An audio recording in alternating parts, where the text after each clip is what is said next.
When my youngest child was 6 years old, we hiked the Turnback Trail at Crowder's Mountain State Park. We went with my then 17-year-old son and his friends. My older son and his friends went the Pinnacle Trail hike that goes to the top of the mountain. It's labeled as strenuous. I had not been exercising much, and so we opted for the moderate hike on the Turnback Trail. When you get halfway up the Turnback Trail, it connects to the Pinnacle Trail. When we got to that point, my 6-year-old wanted to keep going. I knew it was too much for me, but she could probably do it. I told him my goal was to work up to being able to do that hike to the Pinnacle Trail, to the top of the mountain.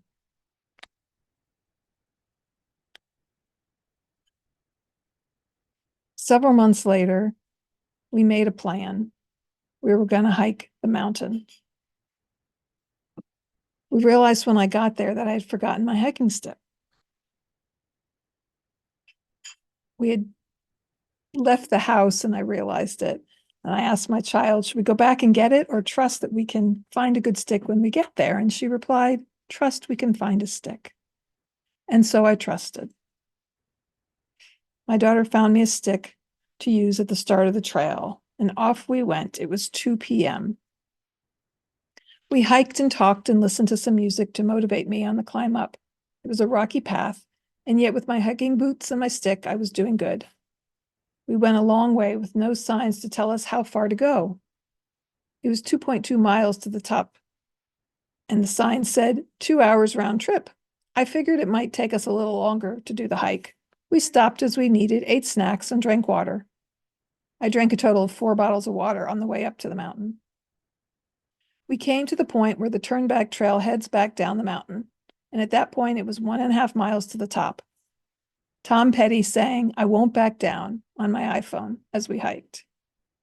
It was difficult for a while. We grew tired, yet we kept on. We got to the end of the trail. We had done it.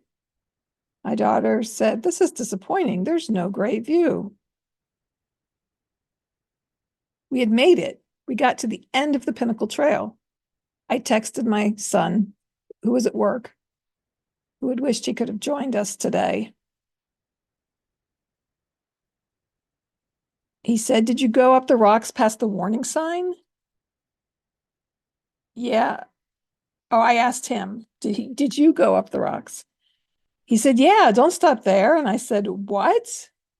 He said, climb the rocks. How far up? Not far at all, but the warning sign.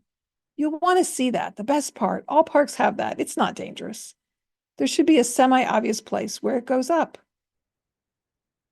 I looked at these rocks that were twice as tall as I was or more. I saw some lady go up this direction. I sent him a picture. The rocks were very steep. And he said yes. So that was the moment of truth. Climbing up over those rocks. I was impressed with myself for making it up this strenuous Pinnacle Trail and was satisfied with that. Yet to go this far and not see the view from the top of the mountain. We needed some encouraging. The warning sign, that alone would stop me. I was grateful I had the service at the top of the mountain. And so, after texting with my son, I mustered up the courage. The first rock was the biggest hurdle. I helped my daughter climb it and then figured a way for me to get up while carrying my backpack. I figured I would want my pack at the top to enjoy our raspberries and chocolate we had bought and to write in my journal. My son said it was not that far. And then we got up there. I texted him, OMG, wow, we did it. Yeah, it was awesome. Glad you went up. For even better view, keep walking up through the woods. I sent him a picture of the two of us. We were cautious at first. There was a steep drop off the side of the mountain, only 10 feet away. Deep breaths and some tapping, and we got more comfortable with being on top of the mountain beyond the warning sign. We got more comfortable, walked around, scouting out a good place to sit and enjoy our snacks. We tried several different rocks, and then we found our spot, and we got to enjoy the raspberries and chocolate.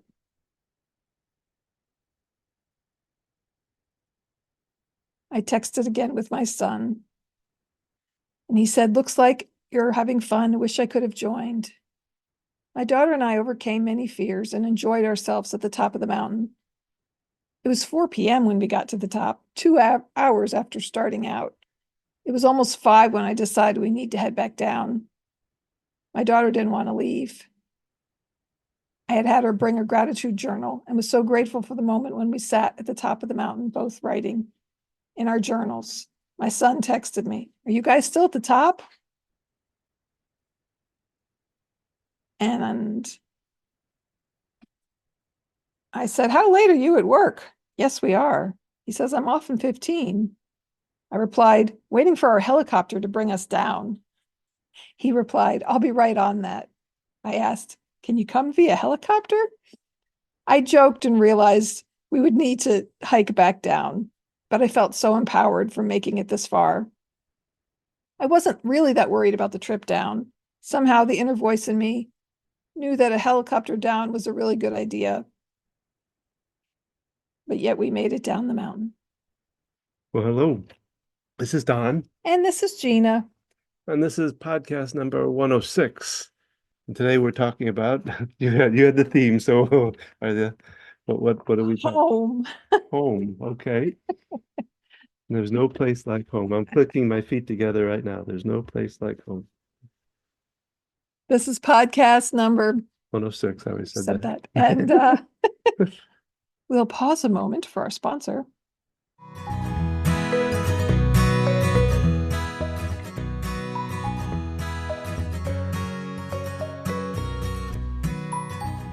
Our sponsor is Q Sciences. I've been a representative for Q Sciences for over a year. I found this company through a friend and did some research and reading about these products. And I really liked what I found when I learned about them, the research and time that they've put into the quality of these products to be better absorbed into the body. Things like the vitamin D spray. Our youngest was on a capsule vitamin D, and yet vitamin D levels remained the same with follow-up checkups. And with the spray, it increased. Pretty strong. Almost double. Yeah. And I mean, we're talking her levels were maybe 20, and I want to say they went up to 47 or something around that range. And the sleep spray is another great one. It's got melatonin, 5-HTP, and I believe another herbal supplement in there. And because it's a spray, you spray it on your tongue, it gets absorbed more quickly into your body to be more effective to help you in the moment. We're using the B12 spray. We've used the vitamin C spray. They have a Q Max product, which is a multivitamin. And they also have the CBD, different, a variety of different. It's full spectrum hemp oils. Yes. They even have a THC-free version. It comes in different flavors. There is a mushroom. Oh, yeah. Armor. It's called Q Armor. It's a powder, and I get the chai flavor. Put it in my chai tea for a double chai drink. So instead of as they say, flushing your supplements down, well, the toilet or the drain, you want to get something like this that's fully absorbed. It's like flushing money down the toilet too, if you're not using a supplement that absorbs well and does well for your body. So that's what Q Science is really about. It's a good, well absorbed, high nutrient product. They have multiple products. They have child specific products. They now also have some facial cream products. I've been using a night cream to minimize the effects of sunlight and stress and aging on my skin. And they have a hemp lotion. That's also a wonderful product that we've tried. So check us out, learn more. You can find the link at our website, www.focusedhealthyfamily.com. You can also go to focusedhealthyfamily.com/Q Sciences, the letter Q and Sciences. With an S at the end. With the S at the end, yes.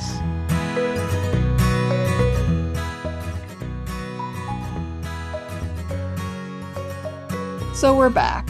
I was inspired to talk about home today several days ago, we finally started putting up some pictures in the house.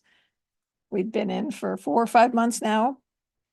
And I have this little plaque my kids got me that said, "This is my happy place." And it's a picture of a chair on the beach. And I've been figuring out, where do I put this sign? Where do I put this sign? And there was a wreath hanging on the back of the door, the front door facing in. And I looked at it and I said, "That's where it goes." And I hung it. And I just stood in the foyer going, "This is my happy place. We found this beautiful home." The other aha moment I had with that is we have this beautiful picture of, it's a painting of orcas we had purchased when we went on our honeymoon up in Seattle, in the San Juan Island area. And at our old house, we had that hanging by our light switch in our bedroom. And I hung it up above the light switch in the bedroom. And it just brought a grounding sense of, I'm home now. This is home. It was powerful.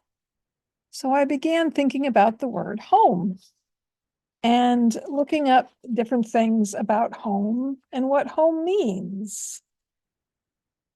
Do you have it? I do. Oh, okay. Don, talk about what home means to you. Oh, well, I always said, I use the phrase "home is where the heart is," because we talk about, like, especially around Christmas, uh, where's being home is just, for me, is being around family, my immediate family, plus, and if I can get to my extended family too, wherever they are, is home. So the dictionary definition of home: a house, apartment, or shelter that is the usual residence of a person, family, or household. Another definition: the place in which one's domestic affections are centered. That's interesting. I never heard that term. The adjective version of home is of, relating to, or connected to with one's home or country. It can also mean principal or main. No, homey. That's different. An adverb, it means toward, to go home, deep. There's even nautical meanings of home. There's synonyms for the word home: central, familiar, family, household. Well, there's a big distinction there. I always say, between a house and a home. A house is someplace you buy. A home is something you make. And I found quite a few different sayings referring to that. I particularly like this: your spiritual home is the place where you feel that you belong, usually because your ideas or attitudes are the same as those of the people who live there. I found all kinds of quotes and sayings about home.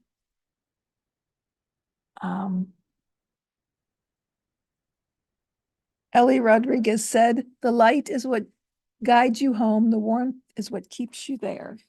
That's good. There's all different kinds of quotes. Maya Angelou said, "The ache for the home lives in all of us." Cicero said, "A home without books is a body without soul." Pierce Brown said, "Home isn't where you're from, it's where you find light when all grows dark." Ah, And so this idea that a home is more than a house. mhm. It's where the family lives, where you reside.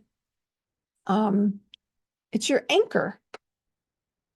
Khalil Gibran said, "Let your home be your mast and not your anchor." And not your anchor. So home takes you to places, just like it took me and my daughter to the top of a mountain, that we were connected with each other. Even though we were away from home, we felt at home when we got to the top of the mountain. We felt connected. I just kind of, what comes to mind is how that definition definitely changes, like when both my parents are gone and we end up selling our home, my original birth home where I was raised at. And did you sell your home or did you sell your house? Sold the house, yeah. It it's a strange feeling, to have that to lose what was a grounding for you as a child. Um, is interesting. I don't know. I guess the closest I can relate to that is leaving our house of 22 years where we've raised our children and moving here. And I didn't feel that sense of grounding that we belonged here. Mhm. And we've been here since October as we record this. It's early March. And somehow hanging that picture just Help helped bring that old home back here, kind here, of, kind of yeah. the feeling of it. But I moved so much as a kid that I didn't, when my parents sold the houses, I mean, it was, oh, we're moving again. I don't know. Well, it was interesting when we with the house we just moved from. What some people have a hard time when you see different marks in the walls or things happening, but I found it helped me to see, like, I think we saw, where was it, on one of the doorways we had the heights marked, Yeah, kids. and with some of the stuff we went through, even with the OCD, there were holes in the wall, or there was uh, where well, our youngest daughter fell backwards one time and hit her head and split the The wall wall behind, in the and we kitchen. never got it fixed, and I remember kind of being kind of um not confused. I don't know what the word is that I'm looking for, but um wanting to have it look better for selling the house. But at the same time, it was kind of like it was a memory that was, you know, she didn't get hurt really bad then, and we kind of laughed about it, I think, afterwards. So there was a memory there of some sort, and taking it away by covering it up and painting it. I don't know. I don't know if that makes sense or not, but it just kind of like it was a little bit of a tough place to cover some of that stuff up to fix it, um, to sell the house kind of thing. And to me, that's one of the things that makes a house a home is when you have things that trigger memories that, the marks that give me awards as a parent kind of thing or something. I don't know what you'd call it, but you know what I'm, Yeah, I know what you're saying. Yeah. So just the different, the imprint that we put on our home, whether it was hanging pictures or kids flipping over chairs and smashing through marking walls walls or or something, slamming a door out of anger, even. We had some of those or hinges and stuff off, marks in the walls. And oh, yeah, I can see the door frame in between the kitchen and the living room where we marked the little kids' pencil heights. marks. And that was a tough one to I don't know if we even painted over it, did we? say goodbye to. I don't know if we did. It was difficult kind of leaving that behind.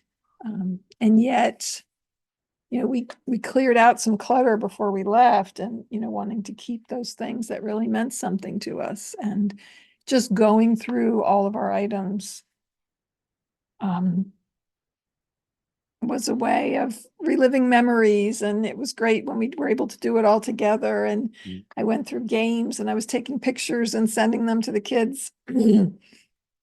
What games do we need to keep here? And they were sharing different memories regarding them. Well, and you can think about, our oldest used to like to sit in his closet, behind the closed doors. You come in his room and say, "All right, Harrison, where are you at?" And you'd hear this little, "I'm in here," you know, things like that. I remember the video that Harrison made of our youngest running out of the room multiple times, and Yeah. And what does this button do? And oh yeah, him yeah, coming out of the closet. He liked to make videos when he was younger, the fun videos, the right? past Throwing a pillow to himself. around the room. Yeah.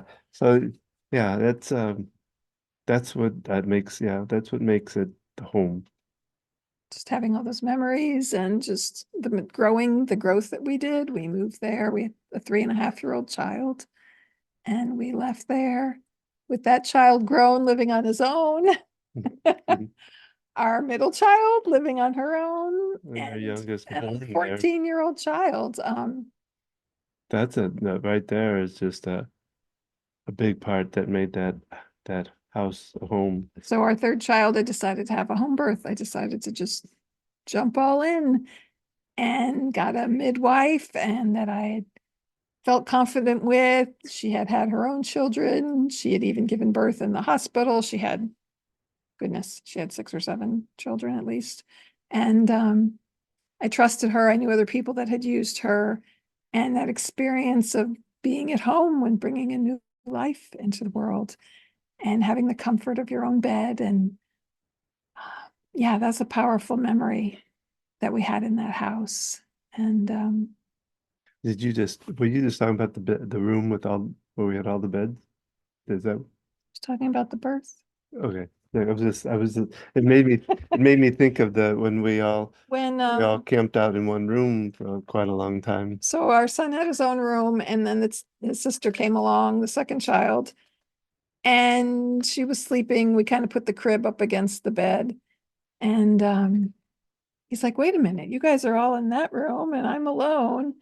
So we actually made a room a bedroom, and we took out the dressers, and we had All beds. It was we had a queen size bed, a full bed, a single bed. It was just wall to wall beds. And I don't know how long we kept it like that, several years. I didn't want to give that up. I always liked that. Well, the other part of that was nice is that when it was time to get up for me to go to work, or I think even for you to go to work, we then had our bedroom was basically a dressing room. And so that was nice. But yeah, I always liked that. That was a good feeling to have.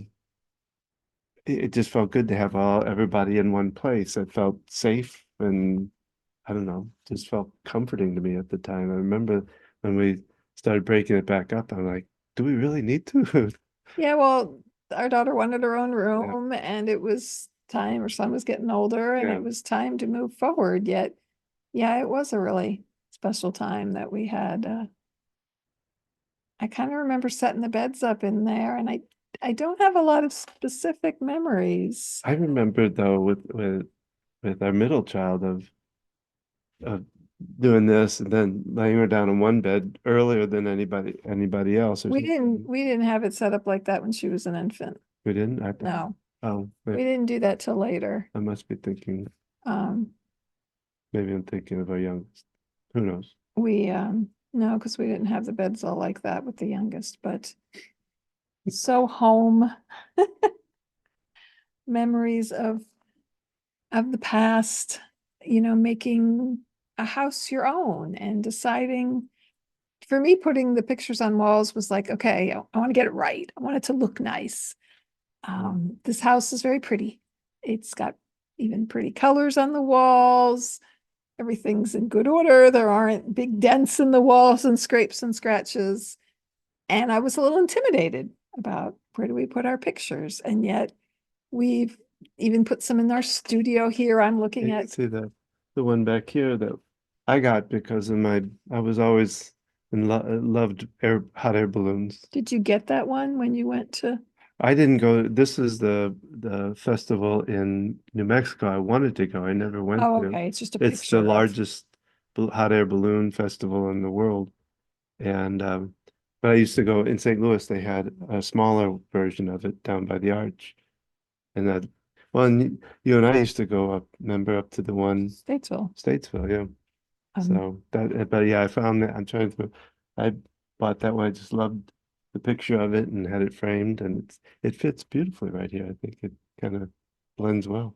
and I'm looking at a picture of the Charlotte skyline that's probably 30 years old, but yet it's beautifully framed with this purple kind of speckled frame and purple matting, and it's the skyline at night, so to see the sun setting, and then up behind your head is the St. Louis Arch with fireworks behind it. I don't know if I can turn this. I can't turn it all.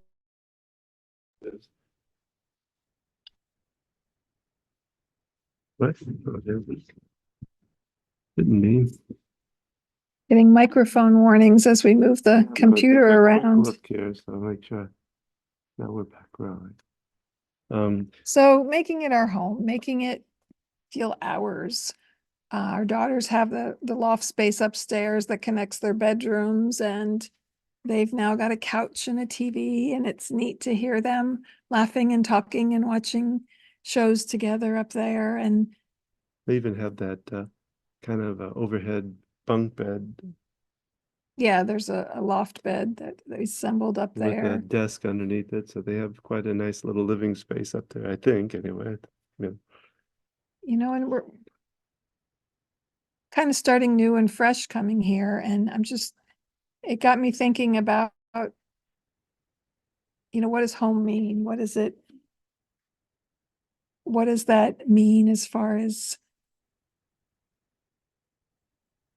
thinking in terms of parenting and in terms of juggling family and other responsibilities? It can be a gathering place. We get everybody together and have family dinner night. It's often taco night, but not always, and play games together. Well, for one of the first times, really, we've been able to have somebody, your brother and his kids come, and they actually could stay more easily than at the old house.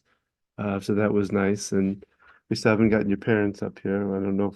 We got my Hopefully. mom at Christmas. Did she come up here? Yeah, we had Christmas with my extended family here in our house. Oh, But my dad already.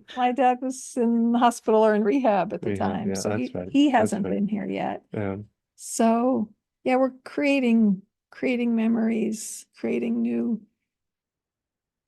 new spaces. And So I guess it's how do you make your house a home is, I guess, maybe the question we could throw out as far as, because I remember even as a kid, there were some, like one of my really good friends at the time, his mom used to keep his house pristine. There wasn't a rug out of place. There wasn't, things were dusted and cleaned all the time. And my mom wasn't like that. Not that she wasn't a slob or anything, but we didn't have everything in pristine and dusted and all that. I once told my mom that I liked her house because it felt lived in. And I remember she was a little insulted by it. But when I went to someone's house and it looked like a magazine, I was afraid to touch Oh yeah, anything. that was a There's always a perfect little crystal bowl with candies in it, but it was like display. It wasn't like you eat them. well, And I like that comfortable feeling. I didn't mhm, want to live somewhere where I was afraid to put things down and to feel comfortable. Our living room was that pristine. yeah, We only went in there for special occasions. It had the really pretty velvety couch, and yeah.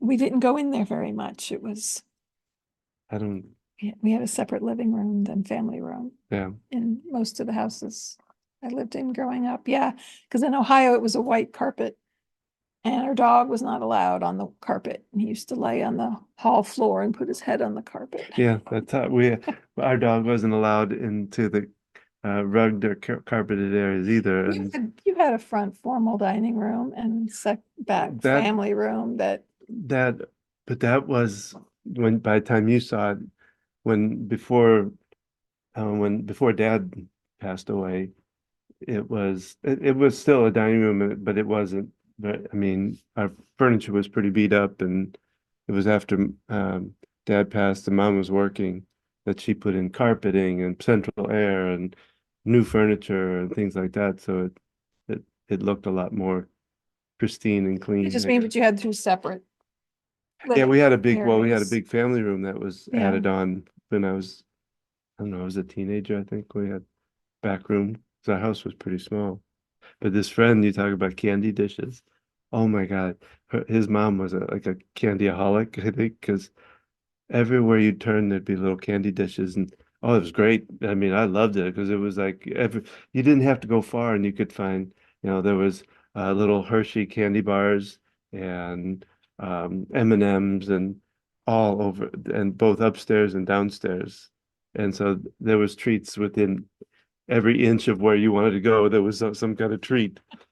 And she was pretty cool about it, as far as she wasn't too uptight about the house being perfectly clean, but we always had to clean up after ourselves as soon as we were done playing and all that kind of stuff. Whereas when we played at our house, we'd leave a Monopoly game up for a week or two Okay. until somebody lost finally or something. Anyway, that's Different memories of home. I've got lots of memories from different places that we lived. I remember in Ohio, we had the intercom system throughout the house. And we had a front porch. which we have now. Yeah, we had just Something we've always talked about and dreamed about. We finally got one. we have a front porch, and I like to sit out there, and the glider rocker needs some more furniture out there. There's room for a lot more. Yeah, my voice is a little bit having a little bit of probably allergy stuff going on. What about home as far as how to make it emotionally the home? Kind of, yeah, a spiritual or emotional home. Yeah. So I think of our center, kind of our guiding force. What would you identify? That's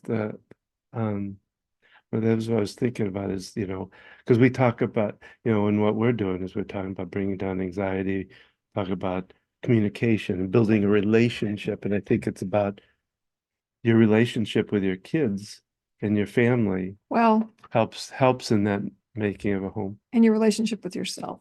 Well, yeah. I think about grounding. I think about home. I think about we have to be grounded. We have to do the inner work on ourselves. We have to get through our baggage. We have to use some tools to center ourselves, to find our inner peace, to ground ourselves in order to be able to help those around us. And having kind of rituals. You get up in the morning and you do exercise and stretches, and I come out and you've got this Zen meditation music on the television with a really pretty picture up, and it's just I kind of wake up to that in the morning, and I get up and sometimes I'll put my headphones on, listen to my music, and do some writing, or go out and take a walk. I'm still at the old house.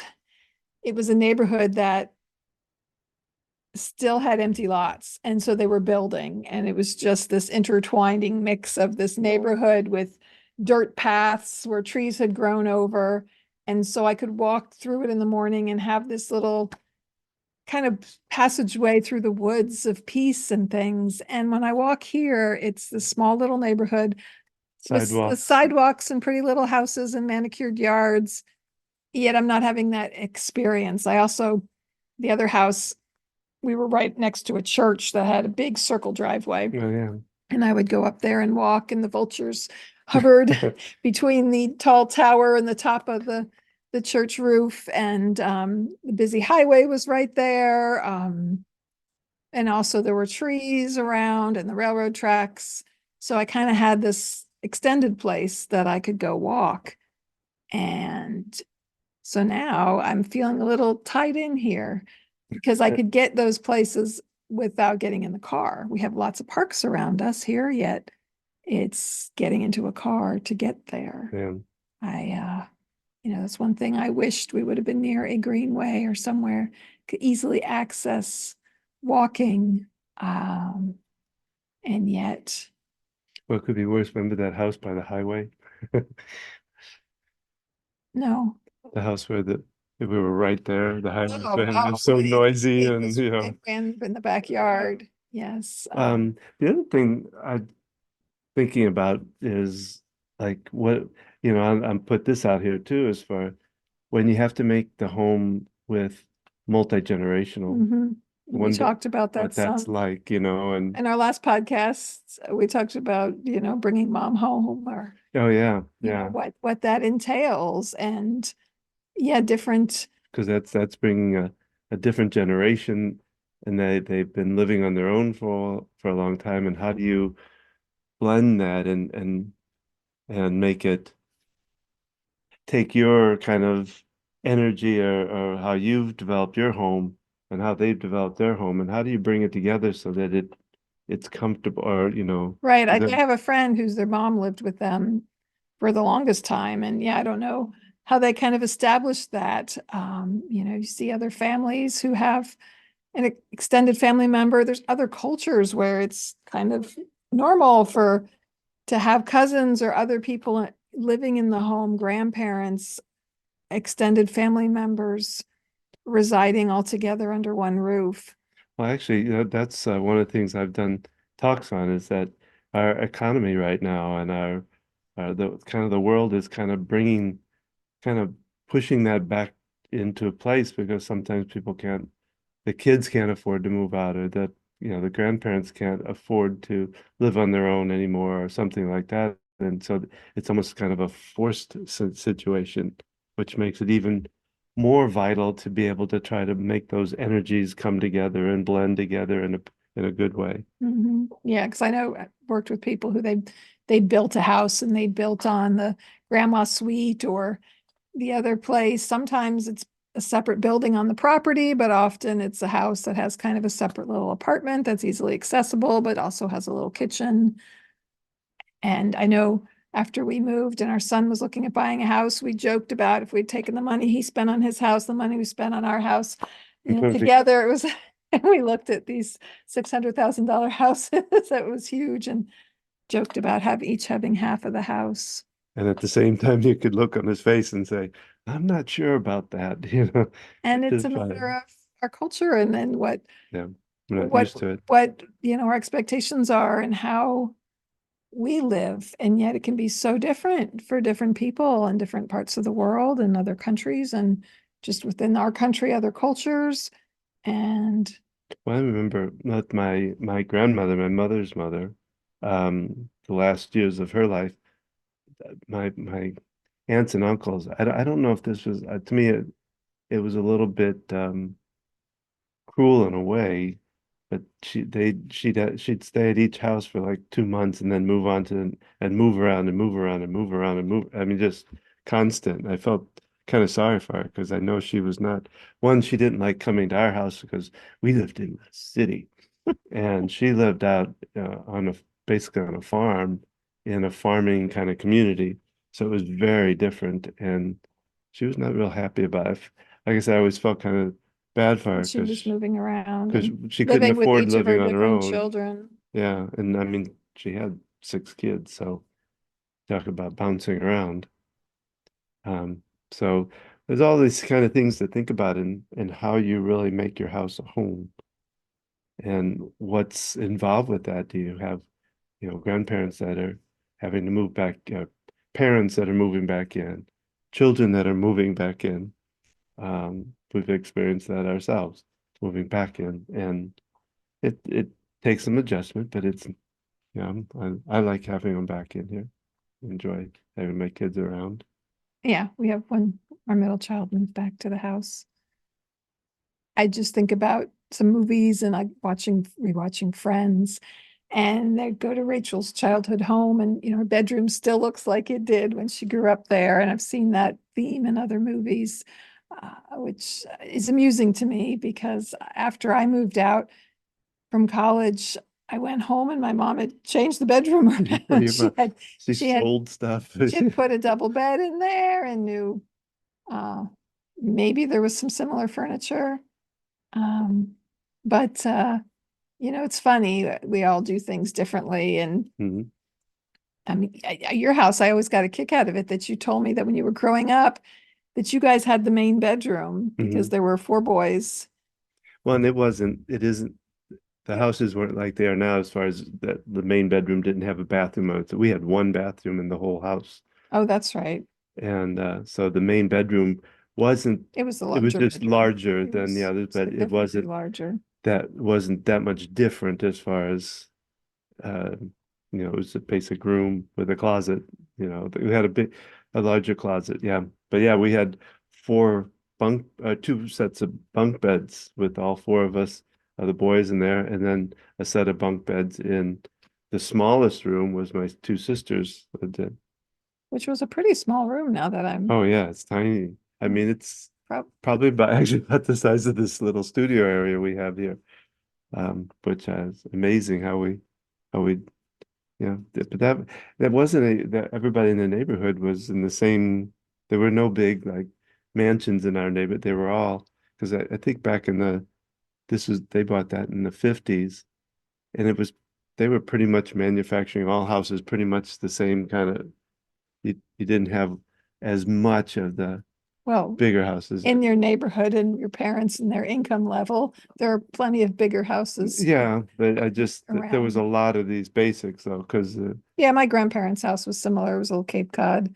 mm, They had the upstairs because it with was the slanted roof, and it was kind of they were working on building the middle class up at that time, so a lot more anyway.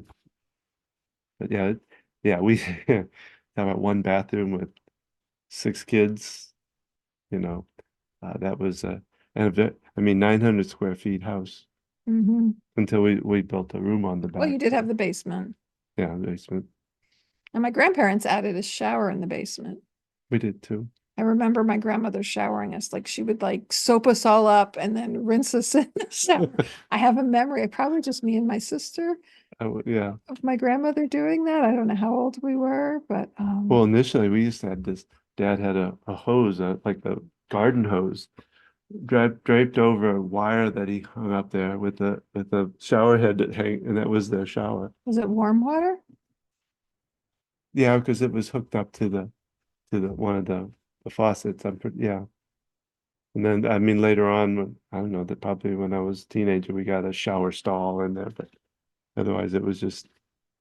And of course, Mom was always so, you boys, you don't go downstairs when your sisters are taking us, she was very kind of fanatical about that. Anyway, meanwhile, back at the ranch. Speaking of ranches, that's a home too. I'm just remembering when we got married, you had a house that you had bought as a single man. And I remember looking through photo albums, you had pictures of former girlfriends sitting on the couch, and it's a little intimidating. And I remember at that time wanting kind of our own place, and yet we didn't. We didn't pour our money into purchasing something new. We stayed in that house from when we were married in 94 until we moved out in 2001. Yeah. And kind of glad we did, that we utilized our money for other things. But I remember just that feeling of wanting our own space, our own, feeling like I moved into your house versus us Yeah. getting a house together. I remember looking at houses. We did that several different times informally, and we were going to look at moving, and then my hours changed, and so my income changed, and Yeah. so we backed off looking. I think that was maybe in 2000. And then our house search, when we bought the house on Cumberland, so different than our recent house Oh yeah, it was search. slower. We took quite a bit of time. We didn't have to. Yeah, we went back to the house several times before we put an offer on it. And we didn't we looked at maybe 7 houses, 8. I mean, we didn't look at a ton of houses. Yeah, well, yeah, And of course, we didn't really have access to finding the houses. Our realtor yeah. found them. I mean, there was internet, but well, it was I don't remember very us having that ability to well, you had the business and you had internet service, but you didn't have platforms to go searching for houses from a personal home Yeah, it side was of all up to, and things. she would come to us with kind of a list of these are the ones that might be able to look at Versus, I mean, he pretty much found most of the houses we looked at. and told them where We went on the online. list. He would send me things, but I had already pretty much found. There's some he sent us that we didn't locate. We did a lot of texting with him, phone calls, Yeah, very different. sending But messages. 22 years But later, you know, I also, met. we came to this house. It was an open house, and it was probably our 39th house, because he said we looked at 40. And we looked at 7 houses. We had put an offer in I don't know, 4 or 5 days before on a house, and we thought we were going to get it, and we didn't. And so we had to scramble that weekend. And our daughter had robotics competition, and we were juggling me going to work and going to her competition Maybe, and looking at 7 different houses in probably 2 counties. And we come here, it's an open house. We weren't in the house that long, but I remember getting out in the driveway going, but yeah, because I was ready. Okay, let's just do this now. But remember, he pushes. No, we have one more. Let's go look at that one. Make sure you know. and then we sat in the driveway of the last house we looked at, making the plan to put the offer in. Yet, We were both kind of skeptical, not skeptical, but just because we had been turned down so many times. As I remember being okay, let's try it and see what happens. yeah. Um, and just the fact that we didn't get to come back here and spend a whole lot of time here before actually making an offer was just felt very different to me. I was so excited when we came back and really checked it out some more and Felt good about it. looked at different things, but looking for a place to live and making a home can be 2 different types of things. Really feeling a connection with where you live, with people around you. I think that's part of it, is we've met neighbors, as in exchanged names and said hello. But we have no other connection right now with anybody else. And I mean, we went to the homeowners meeting, so I guess we did talk a little bit. Well, I think when we go to look for a house, you gotta be able to look at two ways at it. You gotta look at it as a house and structurals and all that kind of stuff. Then you also have to walk in and go, oh, this feels right, or this feels good. I think that makes a big difference, because there was quite a few houses where I know I walked in and said, this doesn't. Yeah, there was one that from the outside I loved it, and our daughter was just like, it smells in here. She's like, I can't. And I was like, okay, that's the end of that one, and it did have a lot of issues. And also not only the home but the neighborhood and the location. Like we moved outside of Charlotte, but yet we're close to the highway. We are in this great little town of Salisbury that we love the opportunity to go downtown and how quick it is to get places. Well, I always like driving through any of the neighborhoods. They always gave me a sense. I could have a gut sense about that too. It's hard to even explain exactly what the feelings are about it, but I could walk through drive through some of the neighborhoods and go, no, this doesn't. I don't feel comfortable. Well, not the first house we put an offer on, but the one we actually got accepted on, but then we reneged out of. That neighborhood that felt good. It felt a little bit familiar, like our old neighborhood. And then the last house we made the offer on before this one, we liked the house, but the neighborhood didn't quite have that feel. And luckily our realtor was always one, this wasn't if it failed, he would just say, this obviously wasn't the one. One's coming, and he was right. He was very good. So home, what does it mean to you? Yeah, tell us what home means to you, what your home is like. We'd love to hear this. Get an idea of what other people are, how they make their home feel the comfortable way it needs to feel for them. So thank you for joining us today on our podcast. If you like what you heard and know other people that would be interested, please share a link to this podcast with them. Visit our website at Focused Healthy Family. You can see our blogs. All our other podcasts are Tuesday Tips, which we both do in email form, and a short podcast that's maybe 10, 15 minutes at most in length. You can learn about our programs and other things we have going on. You can reach out to us, ask us questions, find out about our program we're developing for sandwich generation and helping to care for aging loved ones.